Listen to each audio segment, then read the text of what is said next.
Hello everyone, welcome back to Feedback IS. I'm Nasir Saifi, faculty of current affairs. मैं एक aspirant से teacher तक का सफ़र तय कर चुका हूं और आज हम द हिंदू का न्यूज़पेपर एनालिसिस कर रहे हैं। 22 जुलाई, आज कौन सी डेट हो रही है दोस्तों? 20 जुलाई 2025 हो रही है। इसका हम न्यूज़पेपर एनालिसिस कर रहे हैं। फीडबैक आईएएस पे जो दोस्तों द हिंदू का न्यूज़पेपर एनालिसिस किया जाता है वो बहुत इजी लैंग्वेज में किया जाता है कि जो बच्चे आसानी से समझ सके। हम द हिंदू का न्यूज़पेपर एनालिसिस है, इजी लैंग्वेज में डिकोड करते हैं यूपीएससी की पर्सपेक्टिव से। को द हिंदू न्यूज़पेपर समझ में नहीं आता है क्योंकि जो लैंग्वेज है वो समझ नहीं आती है, तो हम उसको इजी लैंग्वेज में डिकोड करते हैं कि हमारा यही मकसद है कि हमें लास्ट माइल तक पहुंचना है। हम जो न्यूज़पेपर एनालिसिस करते हैं दोस्तों बिना फालतू के बकवास के करते हैं। सीधे सवाल होता है और सीधे जवाब होता है, इसके अलावा कुछ भी नहीं होता। का न्यूज़पेपर सिर्फ करंट अफेयर्स नहीं है, ये एक मास्टर क्लास है GS2 के गवर्नेंस पर, GS3 के साइंस एंड टेक पर। एक पावरफुल इंसाइट है इथिक्स के अकाउंटेबिलिटी एंगल पर। चलिए शुरू करते हैं और समझने की कोशिश करते हैं। और सबसे पहले हम देखेंगे आज हम कौन कौन से आर्टिकल को कवर करने वाले हैं। द हिंदू जो न्यूज़पेपर में जो मोस्ट इंपॉर्टेंट आर्टिकल हैं यूपीएससी के पर्सपेक्टिव से, हम वो देखने की कोशिश करेंगे कौन कौन से आर्टिकल इंपॉर्टेंट है।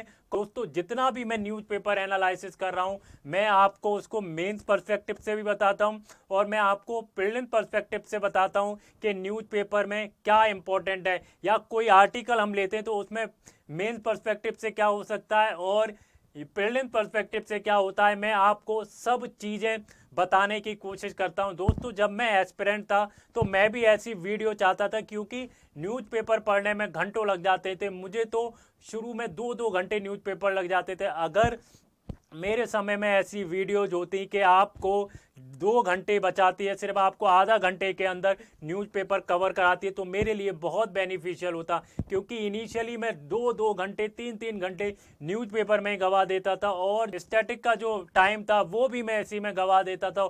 इनिशियली डेज में मुझे बड़ी दिक्कत हुई थी इसको कवर करने में। इसलिए अगर आपको ये अपॉर्चुनिटी मिल रही है, फीडबैक आईएएस आपके लिए ये अपॉर्चुनिटी लेके आया है कि आप अपने न्यूज़पेपर को आधा घंटे में कवर कर सकते हैं। पूरा जो न्यूज़पेपर है द हिंदू का उसको आधा घंटे में कवर कर सकते हैं। यही इनिशिएटिव के लिए आप फीडबैक आईएएस को सब्सक्राइब करें और कमेंट्स में बताएं हमारा जो इनिशिएटिव है वो आपको कैसा लग रहा है। और इसको दोस्तों शेयर करना मत भूलिएगा, शेयर जरूर कीजिएगा। तो अगर आप शेयर करेंगे तो दोस्तों ज़्यादा लोगों तक पहुंच पाएगा कि जो लोग घंटों घंटों बर्बाद करते हैं न्यूज़पेपर में वो आसानी से और कम टाइम में अपने न्यूज़पेपर को कवर कर पाएंगे, अपने करंट अफेयर्स को कवर कर पाएंगे। करंट अफेयर्स का बहुत बड़ा रोल है यूपीएससी के एग्जाम में। चलिए आगे बढ़ते हैं और समझने की कोशिश करते हैं आज के इम्पोर्टेंट आर्टिकल कौन से हैं।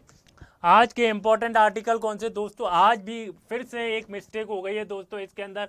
आज जो पेपर है वो 22 जुलाई का है। एक एरर मिस्टेक हो गई है कि इसमें 21 जुलाई लिखा है, तो उसके लिए माफ़ी चाहता हूं दोस्तों। 22 जुलाई का न्यूज़पेपर है। कब का है? 22 जुलाई।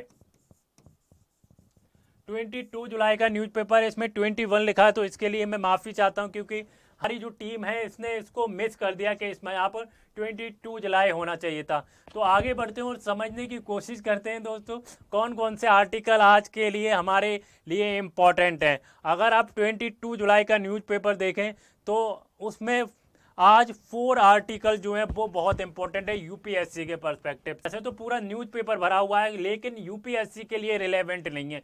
यूपीएससी के लिए जो रिलेवेंट है वो मैं आपको आज बताने वाला हूं। हमारा जो पहला आर्टिकल है दोस्तों, पहला आर्टिकल कौन सा है? NISAR satellite. दोस्तों आपने निसार सैटेलाइट के बारे में सुना होगा। निसार सैटेलाइट जो है इंडिया और यूएस का कोलैबोरेशन है, उसके बारे में हम डिटेल में समझेंगे। व्हाट इज निसार सैटेलाइट, इसका ऑब्जेक्टिव क्या है, इसरो कैसे इन्वॉल्व है और इसमें नासा कैसे इन्वॉल्व है, सब समझने की कोशिश करेंगे। India and US space collaboration, और ये दोस्तों जीएस पेपर जो 3 है हमारा, जनरल स्टडीज का पेपर 3 है, उसके लिए बहुत इंपॉर्टेंट हो जाता है। ये जो आर्टिकल है दोस्तों यूपीएससी के जो जनरल स्टडीज का पेपर 3 है उसके लिए बहुत इंपॉर्टेंट है। Science and tech and disaster management के लिए इंपॉर्टेंट है। अब नेक्स्ट आर्टिकल क्या है दोस्तों? Next article most important article है। क्या है? Most important. नेक्स्ट आर्टिकल जो है मोस्ट इंपॉर्टेंट आर्टिकल है आज का दोस्तों। मेंस की बात ना करें, अगर हम प्रीलिम्स की बात करें तो प्रीलिम्स में हर साल एक क्वेश्चन इस टॉपिक से तो जरूर आता है दोस्तों, तो इस टॉपिक को आप मिस मत करिएगा दोस्तों।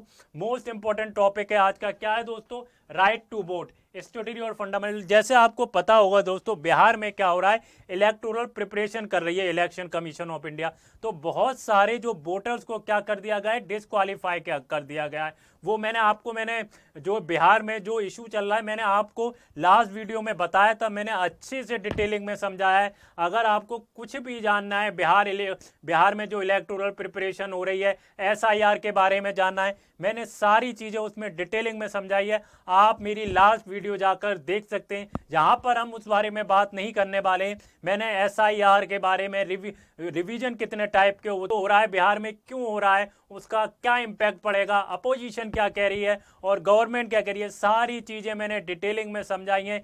क्या इससे अगर जो बिहार में इलेक्टोरल रिवीजन हो रहा है, मान लीजिए जो लोग डिस्क्वालीफाई कर दिए गए, ज़्यादातर जो डिस्क्वालीफाई किए गए वो मार्जिनलाइज कम्युनिटी से हैं, वो क्या है दोस्तों, पिछड़ी जाति से हैं, तो उनको डिस्क्वालीफाई किया गया है। तो दोस्तों क्वेश्चन क्या उठता है? क्वेश्चन ये उठता है, क्या जो डिस्क्वालीफाई किए गए, क्या उनकी सिटीजनशिप पे कोई इम्पैक्ट पड़ेगा, क्या उनकी जो सिटीजनशिप है वो छिन जाएगी, ये क्वेश्चन उठता है। तो मैंने सारा डिटेलिंग में आपको समझाया है, सारा डिटेलिंग में उस वीडियो के अंदर मैंने आपको समझाया है, तो आप उस वीडियो को जाकर देख सकते हैं। आप हमारी जो प्लेलिस्ट है वो जाकर देख सकते हैं, जो डेली न्यूज़पेपर जो एनालिसिस है हमने उसकी प्लेलिस्ट बनाई हुई है, तो आप उसमें जाकर देख सकते हैं। आप अच्छे से समझ पाएंगे दोस्तों व्हाट इज एसआईआर और इलेक्टोरल रोल जो प्रिपरेशन हो रहा है उसके बारे में डिटेलिंग में मैंने बताया। हमारा जो नेक्स्ट आर्टिकल है, एक तो मैंने डिटेलिंग में बताया, और दोस्तों हम समझने की कोशिश करेंगे इस आर्टिकल के अंदर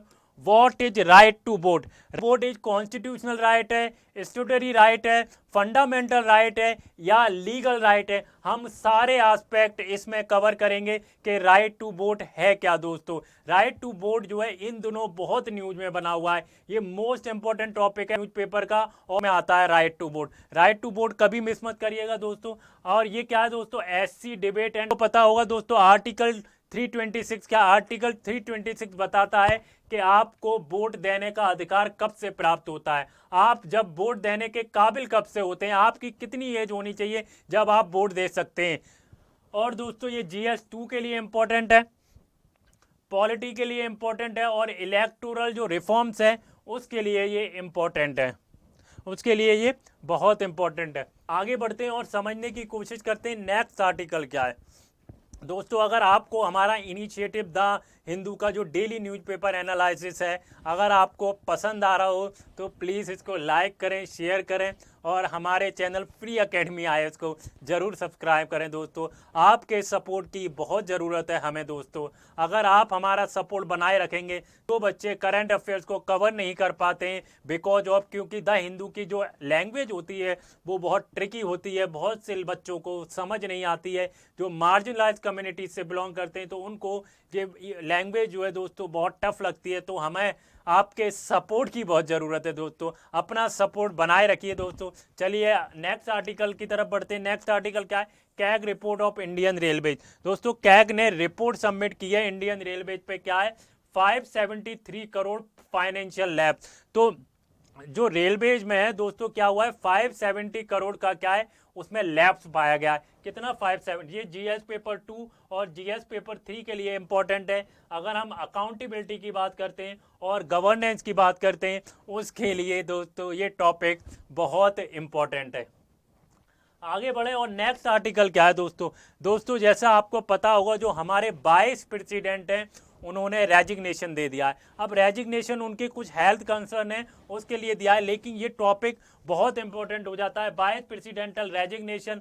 तो constitutional mechanism under the article 16(7) clause A. तो दोस्तों कौन कौन सी ऐसी कंडीशन है जिसमें वाइस प्रेसिडेंट जो है रेजिग्नेशन दे सकते हैं, हम वो भी समझने की कोशिश करेंगे और वाइस प्रेसिडेंट को थोड़ा डिटेलिंग में समझेंगे। आखिर वाइस प्रेसिडेंट का इलेक्शन कैसे होता है, उनका रेजिग्नेशन कैसे होता है, उनको रिमूव कैसे किया जा सकता है और कॉन्स्टिट्यूशन में कौन कौन से प्रोविजन है वाइस प्रेसिडेंट के लिए, हम वो समझने की कोशिश करेंगे इन ईजी लैंग्वेज। तो दोस्तों ये हमारा इंडेक्स था। आज हम 4 आर्टिकल पढ़ने वाले हैं और चारों आर्टिकल जो है दोस्तों बहुत डिटेलिंग में पढ़ेंगे, बहुत ज़्यादा डिटेलिंग में पढ़ेंगे। दोस्तों मैं आपसे एक बात कहना चाहता हूँ, आप ना अपने ऊपर भरोसा रखिए, आप अपने ऊपर बिलीव करिए, तो यूपीएससी का जो सफ़र है वो बहुत आसान होने वाला है। अगर आप अपने ऊपर भरोसा नहीं करेंगे तो यूपीएससी का सफ़र बहुत डिफ़िकल्ट हो जाएगा, क्योंकि ये बहुत लंबी जर्नी होती है। अगर बहुत लंबी जर्नी, आपको अपने ऊपर ही भरोसा नहीं होगा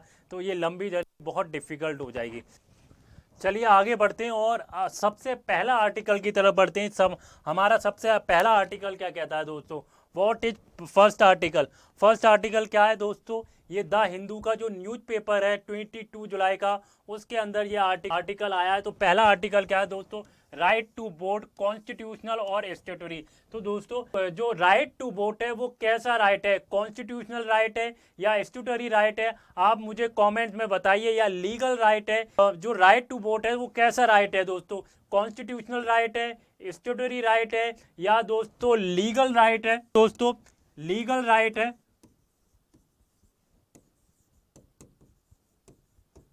या फिर फंडामेंटल राइट है।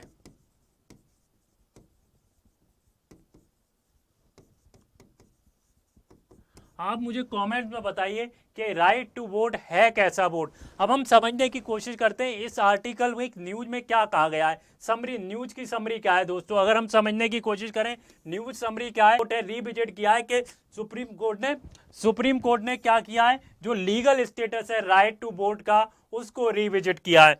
और दोस्तों डिबेट क्या है दोस्तों, अब डिबेट ये है कि राइट टू वोट है कैसा वोट, राइट टू वोट, जो राइट टू वोट है वो कैसा राइट है दोस्तों, जो राइट टू वोट कैसा राइट है, फंडामेंटल राइट है, कॉन्स्टिट्यूशनल राइट है और स्टेटरी राइट है। आप मुझे कमेंट में बताइए राइट टू वोट जो है वो राइट कैसा है, कैसा राइट है। अगर मान लीजिए आपके प्रीलिम्स में क्वेश्चन आ जाए कि राइट टू वोट कौन सा राइट है, मान लीजिए 4 ऑप्शन हो, तो उसके अंदर फंडामेंटल राइट हो, कॉन्स्टिट्यूशनल राइट हो, स्टेटरी राइट हो और लीगल राइट हो, तो आप कौन से ऑप्शन को राइट करके आएंगे आप दोस्तों, आप मुझे कमेंट में बताइए। मैं दोबारा से रिपीट कर देता हूं, अगर मान लीजिए दोस्तों आपके प्रीलिम्स में क्वेश्चन आ जाता है राइट टू वोट जो है वो कैसा राइट है, फंडामेंटल राइट है, स्टेटरी राइट है, कॉन्स्टिट्यूशनल राइट है या दोस्तों लीगल राइट है, आप कौन से ऑप्शन को सही करके आएंगे आप मुझे कमेंट में बताएंगे। आप इस वीडियो के लास्ट तक आप ये समझ जाएंगे राइट टू जो वोट है आखिर कैसा राइट है, आप कॉन्स्टिट्यूशन में क्या प्रोवाइड किया गया है, आर्टिकल 326 क्या कहता है और जो हमारे जो रिप्रेजेंटेशन एक्ट है उसमें क्या मेंशन किया गया है राइट टू वोट के बारे में, सारी चीजें हम डिटेलिंग में समझने वाले हैं दोस्तों।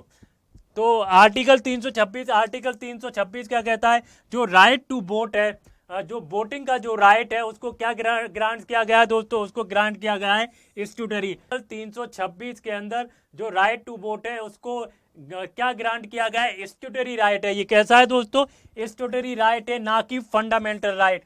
फंडामेंटल राइट नहीं है right to vote, right to vote जो है दोस्तों फंडामेंटल राइट नहीं है, ये एक स्टेटरी राइट है। पास आगे बढ़ते हैं, अब समझने की कोशिश करते हैं। सबसे पहले अगर हम ये समझते हैं कि राइट टू वोट कैसा राइट है, हम ये समझने की कोशिश करते हैं कि जो राइट होते हैं वो कितने टाइप के होते हैं, समझने की कोशिश करेंगे।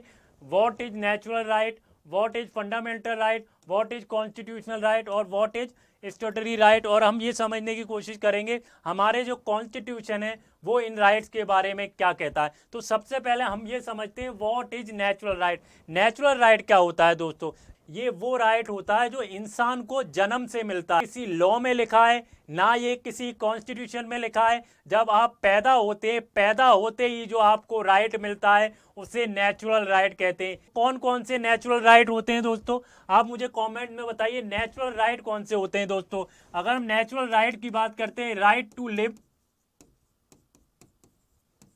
राइट टू लिव क्या है दोस्तों? जीने का अधिकार, एक नेचुरल राइट है। राइट टू पर्सनल फ्रीडम,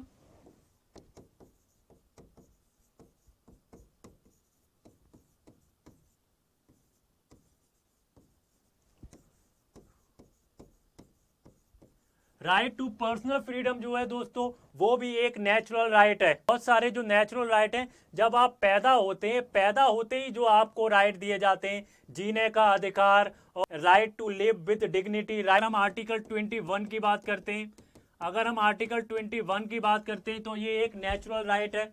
लेकिन दोस्तों इसमें एक प्रॉब्लम है, जो नेचुरल राइट जो होते हैं, जो हमारे इंडियन कोर्ट हैं वो डिसाइड करते हैं कि इसको फंडामेंटल जो राइट है उसमें शामिल किया जाए या ना किया जाए। ये इन्फोर्स डायरेक्टली नहीं होते, ये हमारे इंडियन कोर्ट के द्वारा इन्फोर्स किए जाते हैं कि इसको फंडामेंटल राइट में शामिल किया जाए या ना किया जाए। टोटली जो डिपेंड होता है जो वो हमारे इंडियन कोर्ट के ऊपर डिपेंड होता है। आगे बढ़ते हैं दोस्तों, अब हम समझने की कोशिश करते हैं what is fundamental right. Fundamental right जो है गारंटेड किस में किए गए दोस्तों? जो हमारा कॉन्स्टिट्यूशन है गारंटेड किए गए पार्ट 3 में, गारंटेड जो किए गए पार्ट 3 में। तो फंडामेंटल राइट क्या होते हैं दोस्तों? राइट टू इक्वलिटी, आर्टिकल जो 14 है वो एक फंडामेंटल राइट है। Are directly enforceable in the supreme court under the article 32 of constitution. आगे बढ़े और हम समझने की कोशिश करते हैं दोस्तों कॉन्स्टिट्यूशनल राइट कौन से होते हैं। कॉन्स्टिट्यूशनल राइट कौन से होते हैं दोस्तों? कॉन्स्टिट्यूशनल राइट वो जो होते हैं, मैंने जैसे बताया फंडामेंटल राइट जो है पार्ट 3 में आता है। पार्ट 3 के आउटसाइड में जो राइट्स होते हैं, पार्ट 3 के आउटसाइड में जो राइट होते हैं उन्हें क्या बोलते हैं? उन्हें बोलते हैं कॉन्स्टिट्यूशनल राइट। कॉन्स्टिट्यूशनल राइट कौन से हो सकते हैं दोस्तों? राइट टू प्रॉपर्टी होती है, राइट टू प्रॉपर्टी एक कॉन्स्टिट्यूशनल राइट है।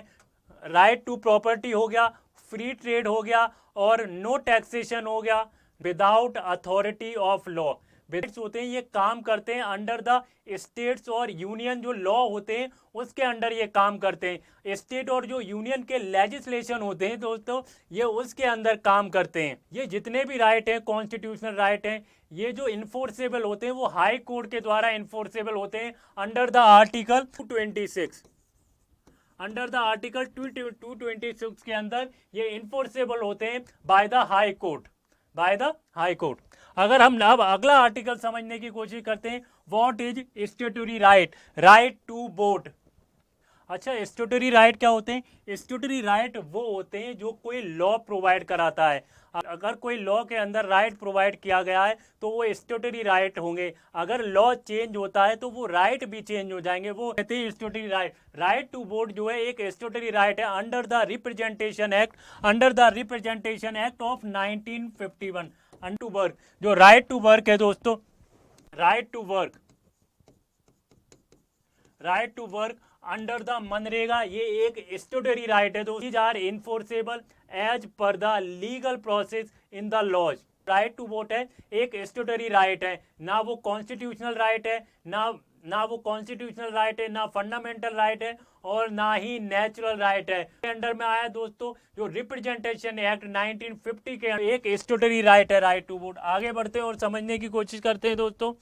कहता है कि every citizen who is not less than 18 year of age shall have the right to vote without discrimination. जैसा मैंने आपको पहले बताया कि आर्टिकल 26 कहता है कि आप 18 साल से कम हैं तो आप वोट नहीं दे सकते, लेकिन जब आप 18 साल से ऊपर हैं तो आपको वोट देने का अधिकार है विदाउट एनी डिस्क्रिमिनेशन। देखते हैं दोस्तों, the article only grant the process doesn't make it fundamental right under the part 3। मैंने जैसा दोस्तों आपको पिछली स्लाइड में बताया, जो राइट टू वोट है वो फंडामेंटल राइट नहीं है। राइट टू वोट जो है वो एक स्टैट्यूटरी राइट है। आर्टिकल क्या करता है? आपको प्रोसेस बताता है, खाली आपको ये नहीं बताता कि ये एक फंडामेंटल राइट है। आगे it is enforceable under the representation act 1950 and 1951। तो ये जो राइट टू वोट है वो कौन से एक्ट के द्वारा इन्फोर्सेबल किया जाता है? रिप्रेजेंटेशन एक्ट 1950 एंड 1951 और not directly justiciable under the article 32 like fundamental right. तो ये मैंने बताया कि आर्टिकल 26 क्या कहता है, आप अगर 18 साल से नीचे तो आपको वोट देने का अधिकार नहीं है। अच्छा, अब हम पैरामीटर देखने की कोशिश करते हैं। अब हम पैरामीटर्स देखते हैं वो कि कॉन्स्टिट्यूशनल राइट कौन से अंडर द आर्टिकल और स्टैट्यूटरी लॉ कौन से। Right to vote granted, article 26 क्या कहता है, yes but not as the fundamental right. Right to vote का वोट देने का आपको अधिकार है, लेकिन राइट टू वोट जो है वो एक फंडामेंटल राइट नहीं है। मैंने जैसे आपको बताया राइट टू वोट एक स्टैट्यूटरी राइट है। स्टैट्यूटरी लॉ आरपी एक्ट क्या कहता है, yes but detailed under the section 16 and 62, enforceable in court only via the statutory law, yes through the representation and people act। मैंने जैसे बताया right to vote is enforceable under the representation act 1951 and 1950। और अच्छा, ground for exclusion, ground for exclusion क्या है, as and disqualification. अगर आप 18 साल से कम है तो आपको वोट डालने का अधिकार नहीं है। अगर आपको डिस्क्वालीफाई कर दिया गया तब भी आपको वोट डालने का अधिकार नहीं है। Defined under the section 16 and 62 of the representation act 1950 and 1951। आगे बढ़े दोस्तों, मैंने आपको समझाने की कोशिश की है कि राइट टू वोट जो है वो कैसा राइट है। रिप्रेजेंटेशन एक्ट 1950 में क्या है, रिप्रेजेंटेशन एक्ट 1950 में क्या मेंशन किया गया है और कौन से लॉ के अंदर राइट टू वोट आता है दोस्तों, और आर्टिकल 26 क्या कहता है राइट टू वोट के बारे में। मैंने आपको सारे एस्पेक्ट जो है समझाने की कोशिश की है दोस्तों। तो आई होप आपको समझ में आ गया होगा कि राइट टू वोट कैसा राइट है। मैंने ये पूरा समझाने की कोशिश की है। आगे बढ़ते हैं। अच्छा, अब हम समझने की कोशिश करते हैं दोस्तों, जो क्या कहते हैं, जो सुप्रीम कोर्ट के जो जजमेंट आए उसके अंदर क्या क्या मेंशन किया गया है, कौन से केसेस में right to vote statutory right है, कौन से केसेस में मेंशन किया गया है कि right to vote legal right है। अगर हम 1952 की बात करें, 1952 में केस हुआ एनपी पोन्नुस्वामी, क्या कहा गया, right to vote is a statutory right not fundamental right. Right to vote क्या है दोस्तों, स्टैट्यूटरी राइट है, फंडामेंटल राइट नहीं है। अगर हम नेक्स्ट केस में देखें, ज्योति बासु का केस हुआ। ज्योति बासु का केस कब हुआ दोस्तों, 1982 में। ज्योति बासु के केस में क्या कहा गया, vote is a mayor statutory right. Vote केवल स्टैट्यूटरी राइट है, वो ना फंडामेंटल राइट है ना कॉन्स्टिट्यूशनल राइट है। क्या आगे के केस देखें हम दोस्तों, आगे हम 2003 में एक केस हुआ, 3 के अंदर केस हुआ, तो उसमें क्या मेंशन किया गया, रीअफर्म इट्स स्टैट्यूटरी के जो राइट टू वोट है वो एक स्टैट्यूटरी राइट है। अब राजावाला का केस हुआ 2015, राजवाला का केस 2015 के अंदर हुआ। उसके अंदर सुप्रीम कोर्ट ने क्या कहा, लीन्ड टुवर्ड द कॉन्स्टिट्यूशनल। तो थोड़ा सा जो झुकाव था सुप्रीम कोर्ट का वो कॉन्स्टिट्यूशनल राइट की तरफ था। लेकिन अनूप बर्नवाल का केस हुआ 2023 में, अनूप बर्नवाल का 2023 में, तो उसमें री इन्फोर्स किया गया कि सुप्रीम कोर्ट ने क्या कहा कि जो राइट टू वोट है वो एक स्टैट्यूटरी राइट है। राइट टू वोट कैसा है दोस्तों, स्टैट्यूटरी राइट है। 2023 के जजमेंट में सुप्रीम कोर्ट ने कहा राइट टू वोट एक स्टैट्यूटरी राइट है। आई होप दोस्तों आपको ये वोट का मैंने एक्सप्लेनेशन दिया है, सारी एस्पेक्ट मैंने इसमें लिया। आई होप आपको ये जो आर्टिकल है वो समझ में आ गया होगा कि है क्या। मैंने अपनी तरफ से आपको समझाने की कोशिश की है दोस्तों। अब आगे बढ़ते हैं दोस्तों, मैंने आपके लिए एक मेंस का क्वेश्चन फ्रेम किया है। मैं आपको मेंस का क्वेश्चन बताऊंगा। क्या है मेंस का क्वेश्चन दोस्तों, examine the legal status of the right to vote in India, do you think should be elevated the fundamental right. तो आप दोस्तों इसका ये क्वेश्चन जो है मेंस का, आप मुझे इसका आंसर मेरे टेलीग्राम चैनल पे भेजिएगा। मैं इसको जरूर एवेल्युएट करके दूंगा। जितने भी लोग इसको आंसर को मेरे टेलीग्राम चैनल पे भेजेंगे करके दूंगा, और मैं बताऊंगा इस आंसर को फ्रेम कैसे किया जा सकता है, इसका इंट्रो कैसे होगा, इसकी बॉडी कैसी होगी, इसके अंदर कंक्लूजन कैसा होगा, और दोस्तों इसके अंदर डाटा कैसे यूज किया जाएगा, फैक्ट कैसे यूज किया जाएगा, कमेटी को कैसे यूज कर सकते हैं, आर्टिकल्स को हम कैसे यूज कर सकते हैं, हम दोस्तों एक्ट को कैसे यूज कर सकते हैं, सारे मैं डिटेलिंग में बताऊंगा। फीडबैक आईएएस का जो टेलीग्राम चैनल है उस पर आप इस आंसर को लिख कर भेजिएगा। मैं जरूर आपको, मैं डेफिनेटली आप सबको इवेल्युएट करके भेजूंगा दोस्तों। चलिए आगे बढ़ते हैं दोस्तों, आगे बढ़ते हैं नेक्स्ट आर्टिकल की तरफ। नेक्स्ट आर्टिकल, हमारा सेकंड आर्टिकल क्या है दोस्तों आज का? हमारा सेकंड आर्टिकल क्या है दोस्तों आज का? हमारा सेकंड आर्टिकल है Nisar. What does stand for Nisar? What is the full form of Nisar? Nisar की फुल फॉर्म क्या है दोस्तों? आप कमेंट में बताइए दोस्तों। Nisar means NASA ISRO synthetic aperture radar की फुल फॉर्म है दोस्तों। निसार की क्या फुल फॉर्म है? निसार की फुल फॉर्म है, मैं यहां लिखता हूं, निसार की फुल फॉर्म है NASA ISRO synthetic aperture radar. क्या है? Aperture radar. तो दोस्तों जो निसार सैटेलाइट है, क्या है? निसार जो निसार सैटेलाइट है वो किस किस का कोलैबोरेशन है, कौन कौन सी कंट्री का कोलैबोरेशन है? जो निसार सैटेलाइट है दोस्तों, हम न्यूज समरी देखते हैं कि जो निसार सैटेलाइट है किस किस का कोलैबोरेशन है। जो निसार सैटेलाइट है वो यूएस और इंडिया का कोलैबोरेशन है। निसार कब लॉन्च होने वाला है दोस्तों? हम एक्सपेक्ट कर रहे हैं निसार क्या है 30 जुलाई को लॉन्च होगा। कहां से लॉन्च होगा दोस्तों? श्री हरिकोटा से। कहां? जो आंध्र प्रदेश में श्री हरिकोटा है वहां से इसको लॉन्च किया जाएगा। कब? 30 जुलाई। जो सैटेलाइट है उसमें कौन कौन से बैंड यूज किए गए, और यूएस का जो नासा है वो कौन सा बैंड यूज कर रहा है, और इंडिया का जो इसरो है दोस्तों वो कौन सा बैंड यूज कर रहा है, हम वो समझने की कोशिश करते हैं दोस्तों। जो नासा है इसमें डुअल बैंड यूज किया जा रहा है। डुअल इसमें कौन कौन से रडार यूज किए जा रहे हैं दोस्तों? का जो नासा है वो कौन सा बैंड यूज कर रहा है, और इंडिया का जो इसरो है वो कौन सा बैंड यूज कर रहा है, वो देखने की कोशिश करते हैं दोस्तों। ड्यूअल रडार है, एल बैंड यूज किया जा रहा है नासा द्वारा, और जो एच बैंड है वो यूज किया जा रहा है इसरो के द्वारा। किसके द्वारा? इसरो के द्वारा। अब हम समझने की कोशिश करते हैं दोस्तों। निसार है दोस्तों, इसका ऑब्जेक्टिव क्या है? What is the objective of Nisar satellite? NISAR satellite क्या करेगा? ट्रैक करेगा अर्थ सरफेस चेंजेस। सरफेस है वो कैसे चेंज हो रहा है उसको करेगा, सॉइल को ट्रैक करेगा, डिजास्टर जोन को ट्रैक करेगा, और जो दोस्तों जो आइस मूवमेंट है उनको ट्रैक करेगा। बढ़ते हैं और समझने की कोशिश करते हैं निसार के बारे में। मैंने आपको जैसे बताया what is the NISAR satellite. NISAR satellite की फुल फॉर्म क्या होती है? निसार सैटेलाइट की फुल फॉर्म होती है NASA ISRO synthetic aperture radar. NASA ISRO synthetic aperture radar. Launch date कब है दोस्तों? जुलाई 30, 2025। 30 जुलाई 2025 को इसको लॉन्च होना है। लॉन्च साइट क्या है दोस्तों? श्री हरिकोटा आंध्र प्रदेश। श्री हरिकोटा आंध्र प्रदेश। और ऑर्बिट क्या है दोस्तों? कौन से ऑर्बिट में होगा? इसकी जो ऑर्बिट है वो है सन सिंक्रोनस। क्या है इसकी ऑर्बिट?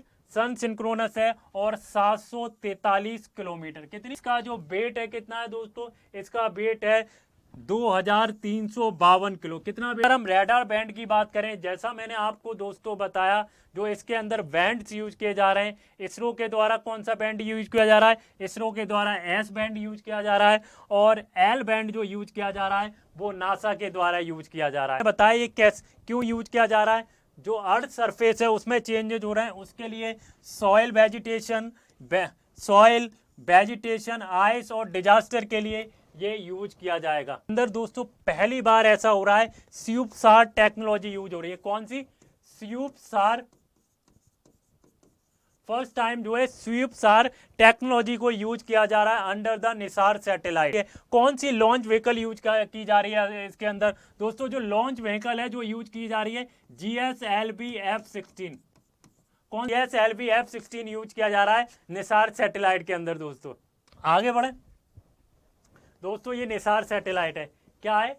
ये निसार सैटेलाइट है, और इसके अंदर यहां पर मैं आगे बताऊंगा कि एस बैंड कहाँ यूज, तो एस बैंड का क्या यूज है और एल बैंड का क्यों यूज है। तो ये दोस्तों निसार सैटेलाइट है। आगे बढ़ते हैं और आगे देखते हैं निसार सैटेलाइट के बारे में। आगे बढ़े दोस्तों, ये है निसार सैटेलाइट। क्या है? ये है NISAR satellite. What is Nisar satellite? तो दोस्तों ये जो यूज किया जा रहा है ये क्या है दोस्तों? ये जो है रडार एंटीना बूम है। क्या है? ये रडार एंटीना बूम है। ये जो पार्ट है इसको क्या बोलेंगे दोस्तों? इसको बोलेंगे 30K स्पेस ग्राफ्ट बस। और जो दोस्तों ये पंखड़ी सी लग रही है आपको, ये जो पंखड़ी सी लग रही है इनको क्या बोलते हैं? ये सोलर एरेज है। क्या है दोस्तों? और दोस्तों आपको ये ड्रम सा दिख रहा है, ये ड्रम सा दिख रहा है, ये क्या है? रडार एंटीना रिफ्लेक्टर है। और ये आपको बीच में दोस्तों ये दिख रहा है बीच में रडार इंस्ट्रूमेंट स्ट्रक्चर इलेक्ट्रॉनिक्स है। अब हम इसके बारे में जो radar instrument structure and electronics है उसके बारे में समझने की कोशिश करते हैं, उसके अंदर क्या क्या चीज़ें इंपॉर्टेंट है। तो दोस्तों जो radar instrument structure and electronics है उसी के अंदर जो है दोस्तों हमारे जो रडार बैंड है, इसरो जो है कौन सा बैंड यूज कर रही है और यूएस कौन सा बैंड यूज कर रही है। ये बूम अटैच पॉइंट है, क्या है बूम अटैच पॉइंट। और ये है एलसार इंस्ट्रूमेंट कंट्रोलर है, इंटरनल लगा होता है। ये एलसार डिजिटल इलेक्ट्रॉनिक्स है। ये एलसार ट्रांसमिट रिसीव मॉड्यूल्स है, मतलब जो भी रेडिएशन जो ट्रांसमिट होंगे और वो रिसीव होंगे वो इसके थ्रू होंगे दोस्तों। तो SRRF एंड डिजिटल इलेक्ट्रॉनिक्स है। ये SRRF फीड अपर्चर है, SRRF ये फीड अपर्चर है। Star tracker and radar antenna structure है, क्या है रडार। तो मैंने दोस्तों ये स्ट्रक्चर आपको बताने की कोशिश की है। आगे बढ़ते हैं। अच्छा अब हम एक मेंस का क्वेश्चन देखते हैं इसके ऊपर। GS 3 के लिए ये टॉपिक बहुत इंपॉर्टेंट था दोस्तों, और अब हम मेंस का क्वेश्चन मैंने इसके ऊपर फ्रेम किया है। तो what could be the answer को बताया दोस्तों, आप मेरे टेलीग्राम चैनल पर इसका आंसर लिख के भेज सकते हैं। I will definitely evaluate this answer.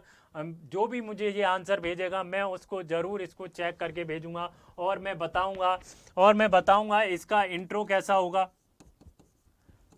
इसकी बॉडी कैसे होगी और इसका दोस्तों कंक्लूजन कैसे लिखा जाए, एक गुड आंसर कैसे लिखा जाए यूपीएससी के लिए, मैं सारी चीज़ें बताऊंगा। तो मेंस का आंसर क्या लिखा, what is the question. Question क्या है दोस्तों, क्वेश्चन है how can earth observation satellite like NISAR contribute to India disaster preparedness and environmental governance. तो इस आंसर को हम कैसे फ्रेम कर सकते हैं, इस आंसर का स्ट्रक्चर क्या हो सकता है। आप मुझे दोस्तों ये मेरे टेलीग्राम चैनल पर लिख कर भेजिएगा, तो मैं आपको ज़रूर इवेल्युएट करूंगा। हमारे टेलीग्राम के चैनल का जो लिंक है दोस्तों डिस्क्रिप्शन में मिल जाएगा, तो आप आंसर लिख के भेजना मत भूलिएगा दोस्तों। हमारा ये फ्री इनिशिएटिव है दोस्तों। हम क्या कर रहे हैं, जितने भी आंसर हमारे पास आएंगे हम उनको इवेल्युएट करके भेजेंगे दोस्तों।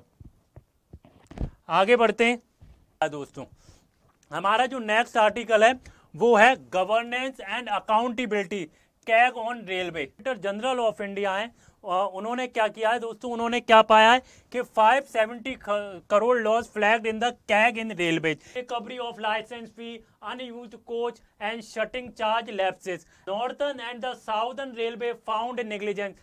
तो ये बस इतना ही था इस आर्टिकल में। और मैं आप कैग के बारे में आपको पता ही होगा दोस्तों, कैग कौन से आर्टिकल में मेंशन है मुझे ये बताने की ज़रूरत नहीं है दोस्तों। अगर आपको डिटेल में कैग के बारे में जानना है तो हमारी एक पॉलिटी की सीरीज स्टार्ट होने वाली है, तो उसके अंदर सारे जो पॉलिटी के जितने भी टॉपिक होंगे वो सारे कवर किए जाएंगे दोस्तों। तो आप बिल्कुल भी मिस ना करें, हमारी जो पॉलिटी की सीरीज स्टार्ट हो रही है तो होती हैं या पॉलिटी का पूरा सिलेबस उसके अंदर कवर किया जाएगा। आगे बढ़ें।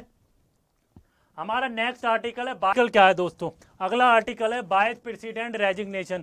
जो हमारे वाइस प्रेसिडेंट हैं जगदीप धनखड़ ने, उन्होंने क्या दिया है दोस्तों, रिजाइन दिया है। रिजाइन क्यों दिया है, रिजाइन उन्होंने इसलिए दिया है, उन्होंने बताया कुछ उनको हेल्थ कंसर्न है, उनको कुछ कार्डियक अरेस्ट जैसी दिक्कतें अर्लियर हुई हैं तो वो अभी उससे स्टेबल नहीं हो पाए, तो इसलिए हमारे जो वाइस प्रेसिडेंट हैं जगदीप धनखड़ उन्होंने रेजिग्नेशन दे दिया है। तो आर्टिकल 16(7)(a) क्या कहता है, आर्टिकल 16(7)(a) डिफाइन करता है प्रेसिडेंट का रेजिग्नेशन टू प्रेसिडेंट को रेजिग्नेशन दिया है तो ये एक प्रोटोकॉल है कि प्रेसिडेंट को वो एक्सेप्ट करना पड़ेगा रेजिग्नेशन। क्या 2 ईयर लेफ्ट इन टर्म, 2 साल उनके टर्म में अभी भी बचे हुए थे दोस्त। आर्टिकल 63 क्या कहता है, there shall be vice president of India. 66 article 66 कहता है, आर्टिकल 66 डिफाइन करता है कि जो वाइस प्रेसिडेंट है उनका इलेक्शन कैसे होगा, जो दोनों हाउस है राज्यसभा और लोकसभा, उनके जो नॉमिनेटेड मेंबर हैं और जो इलेक्टेड मेंबर हैं वोट डालेंगे तब उनका इलेक्शन कंडक्ट कराया जाता है। वो दोनों जो हाउसेस हैं उनके द्वारा इलेक्शन कंडक्ट कराया जाता है। इलेक्टोरल रोल जो होते हैं उसमें दोनों होते हैं, नॉमिनेटेड और कैसे इलेक्टेड मेंबर्स है दोस्तों। आर्टिकल 67(a), आर्टिकल 67(a) क्या कहता है, डिफाइन करता है कि वाइस प्रेसिडेंट को अगर कोई कंसर्न है, हेल्थ कंसर्न है, तो वो प्रेसिडेंट को रेजिग्नेशन दे सकते हैं, और ये एक प्रोटोकॉल होता है, प्रेसिडेंट को वो एक्सेप्ट करना पड़ेगा। 68 क्या कहता है दोस्तों? आर्टिकल 68 में मेंशन किया गया है कि जो वैकेंसी है, या मान लीजिए वाइस प्रेसिडेंट की वैकेंसी है, तो उसको जल्द से जल्द उसको पोस्ट को भरा जाए। तो दोस्तों मैंने ये आपको ब्रीफ में बताया कि नहीं what is the news vice president के रेजिग्नेशन के ऊपर। ये मेरा वीडियो था। आज मैंने आपको 4 आर्टिकल पढ़ाने की कोशिश की है। What is the most important article, तो मैंने आपको ये बताने की कोशिश की है। अगर आपको दोस्तों हमारा वीडियो अच्छा लगा हो तो प्लीज़ इसको लाइक करें, शेयर करें, और हमारे चैनल फीडबैक आईएएस को ज़रूर सब्सक्राइब करें। दोस्तों हम जो न्यूज़पेपर एनालिसिस हम पढ़ा रहे हैं, तो हम आपका जो द हिंदू के न्यूज़पेपर में आप जो इतना टाइम बर्बाद करते हैं, उसके लिए हमने इनिशिएटिव किया है कि आपका टाइम सेव हो और आप और चीज़ों पे अपना टाइम दे पाएँ, आप स्टैटिक पढ़ पाएँ। अभी आपके पास दोस्तों 10 महीने हैं। आपका जो प्रीलिम्स में अभी टाइम कितना बचा है? अभी 10 मंथ बचे हैं। तो आप करंट अफेयर्स पढ़ा रहा हूँ, अगर आप हमारा डेली करंट अफेयर्स फॉलो करेंगे तो आपको प्रीलिम्स में कोई दिक्कत नहीं होगी। प्लीज़ जो मैं पढ़ा रहा हूँ आप उसके नोट ज़रूर बनाएं। अगर आप नोट्स बनाते हैं तो आपको रिवाइज करने में कोई दिक्कत नहीं होगी। ही इनरिच यूपीएससी का कंटेंट पाने के लिए प्लीज़ हमारे चैनल फीडबैक आईएएस को ज़रूर सब्सक्राइब करें। फीडबैक आईएएस यूपीएससी के फील्ड में एक रेवोल्यूशन बनने जा रहा है। इस हमें सपोर्ट कीजिए, हमारे ऊपर भरोसा कीजिए। हम यूपीएससी के फील्ड में वो चीज़ें प्रोवाइड करेंगे जो किसी ने प्रोवाइड नहीं की हैं। Thank you guys, stay focus, stay learning.